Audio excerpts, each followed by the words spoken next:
Assalamualaikum warahmatullahi wabarakatuh. Pada kali ini kita akan membahas sebuah variabel dan tipe data. Di video sebelumnya kita sudah membuat sebuah project yang di dalamnya yaitu mengeprint kata atau kalimat hello world. Nah, kalian jangan hiraukan dulu ini void main itu apa. Pokoknya untuk saat ini kita fokus di dalam void main ini. Jadi semua kode kita akan ditulis di dalam fungsi void main. Kita buka modulnya. Di sini apa sih itu variabel? Jadi variabel adalah tempat untuk menyimpan sebuah nilai atau sebuah data. Jadi di dalam komputer, variabel ini disimpan di dalam memori komputer. Jadi setiap variabel ini memiliki nama yang dapat kita panggil dan kita gunakan berkali-kali. Nah, untuk mendefinisikan sebuah variabel, kita menggunakan keyword var. Kemudian diikuti nama variabelnya, kemudian sama dengan tulis datanya. Nah, ini var nama variabel, kemudian datanya. Oke, kita buat sebuah variabel di sini. Kita buat variabel. Kalau ini ada double slash, ini namanya komentar. Jadi komentar ini hanya untuk memberitahu ya. Jadi komentar ini tidak akan dijalankan ketika kodenya dikompil. Ini tidak akan berpengaruh apa-apa saat kode dijalankan.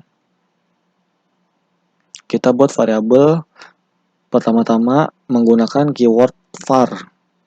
Saya akan membuat variabel nama. Diisi oleh nama saya, Muji. Nah, di sini kita sudah bisa membuat variabel. Kita sudah membuat satu variabel dan saya ingin menampilkan variabel nama.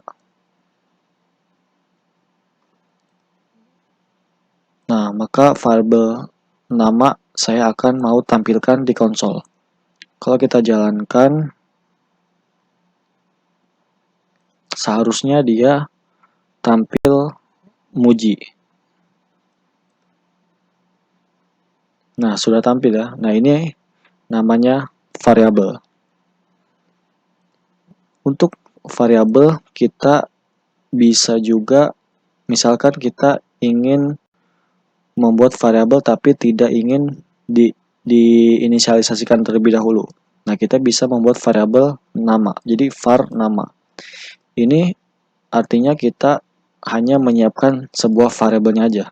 Kita belum bisa atau belum mengasih data tersebut ke dalam variabelnya.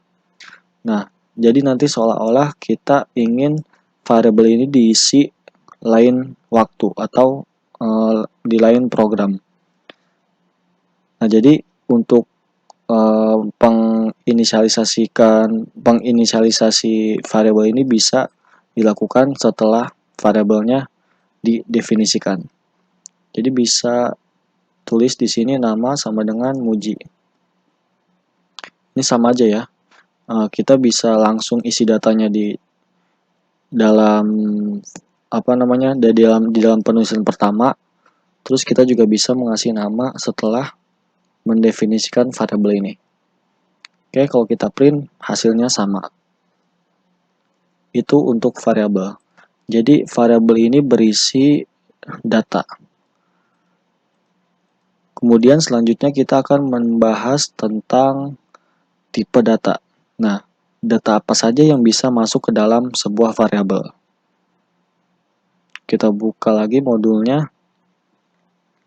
Di sini deskripsi tipe data. Jadi DAT memiliki banyak tipe data yang mewakili jenis data yang dapat kita gunakan. Nah, di sini ada 6 ya, ada 6 jenis tipe data. Untuk kali ini sementara kita hanya membahas 4 saja. Ini kita hanya membahas 4 tipe data, yaitu integer, double, boolean, dan string. Kita akan bahas satu persatu. Jadi integer ini adalah bilangan bulat. Di sini kita komentarin dulu. Kita masuk ke tipe data. Yang pertama ada tipe data integer.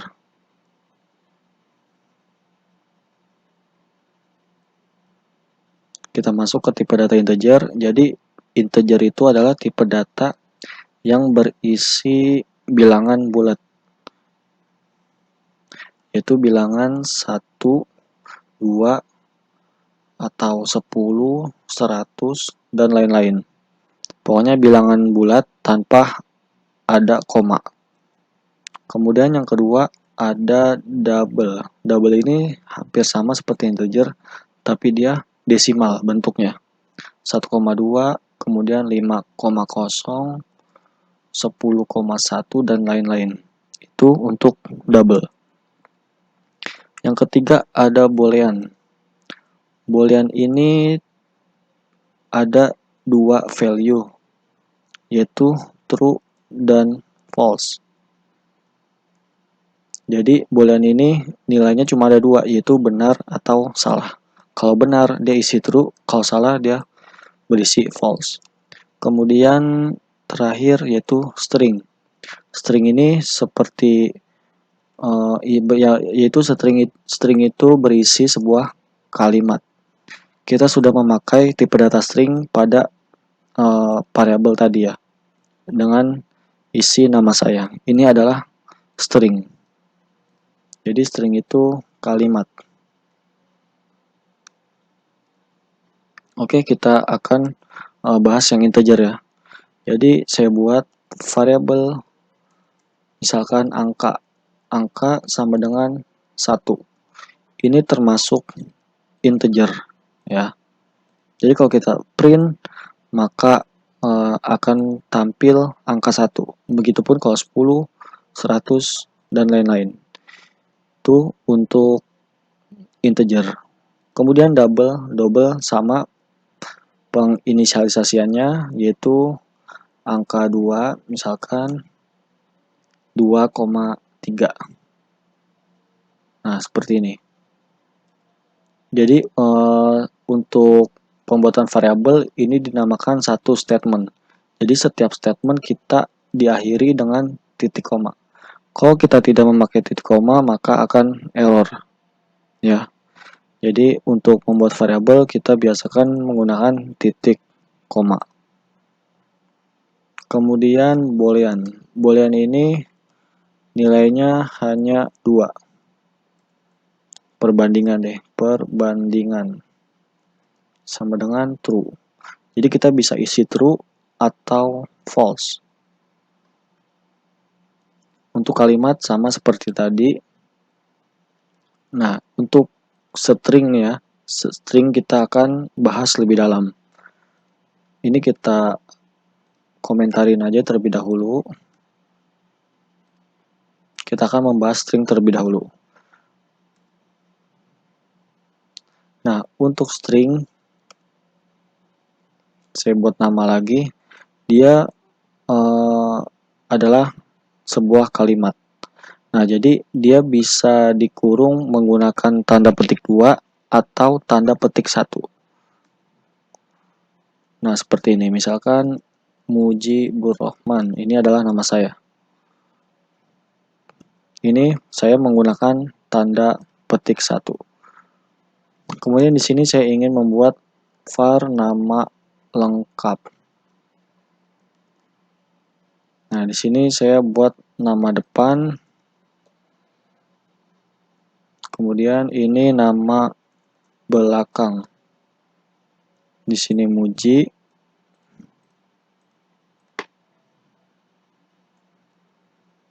Di sini Burrohman. Oke, nah nama lengkap ini saya ingin menggabungkan nama depan dan nama belakang. Jadi untuk menggabungkan nama depan dan nama belakang, saya menggunakan yang namanya string interpolation. Yaitu kita akan mengambil variabel nama depan ini dengan cara kasih tanda dolar, kemudian nama depan. Kemudian ditambah nama belakang.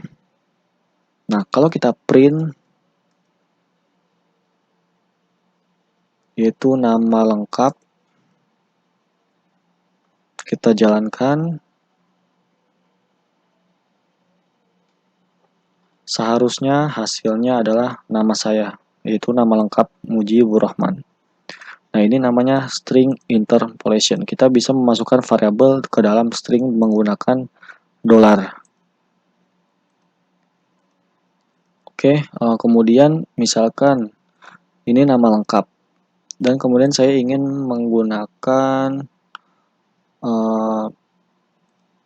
jadi ini nama saya, kita ganti dulu ya. Misalkan kalimat membeli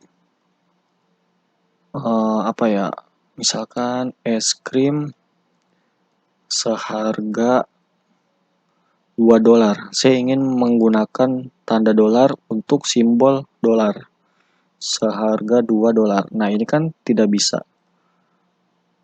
Masalahnya karena nama untuk dolar ini kita menggunakan string interpolation, yaitu sudah dipakai untuk menggunakan variabel, memanggil variabel ya. Nah, ini nggak bisa nih. Nah, jadi kita tinggal tambah slash, backslash ya. Kita tambah backslash. Seperti ini. Nah, untuk menggunakan dolar untuk untuk memakai simbol dolar, kita memberikan backslash ya, backslash. Jadi hasilnya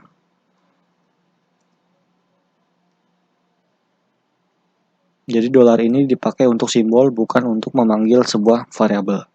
Ini namanya string interpolation. Nah, ini lihat sudah Mujibur Rahman membeli es krim seharga $2.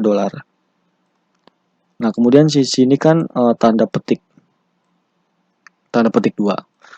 Nah, saya ingin tambahin $2 di hari Jumat. Misalkan di sini saya ganti dengan tanda petik 1. Ini kan Jumat ini ada tanda petik ya, tanda petik 1 di tengah-tengah. Nah, ini juga bisa kita tambahkan dengan backslash. Nah, ini namanya string interpolation. Jadi seperti tanda petik, kemudian dolar. Sebenarnya ada lagi masih banyak untuk jenis string interpolation ini, atau lambang simbol ya, simbol seperti ini yang memakai backslash seperti ini. Ini sudah kita bahas, yaitu dolar sama tanda petik 1. Jadi sebelum simbol ini kita menggunakan backslash saat menggunakan tanda petik dan dolar untuk simbol. Nah, ini untuk tipe data string. Oke, mungkin untuk perkenalan tipe data cukup sampai sini. Yang penting tujuan video kali ini kalian sudah tahu apa itu string, boolean, double, dan integer. Berikutnya kita akan belajar mengenai operator. Terima kasih.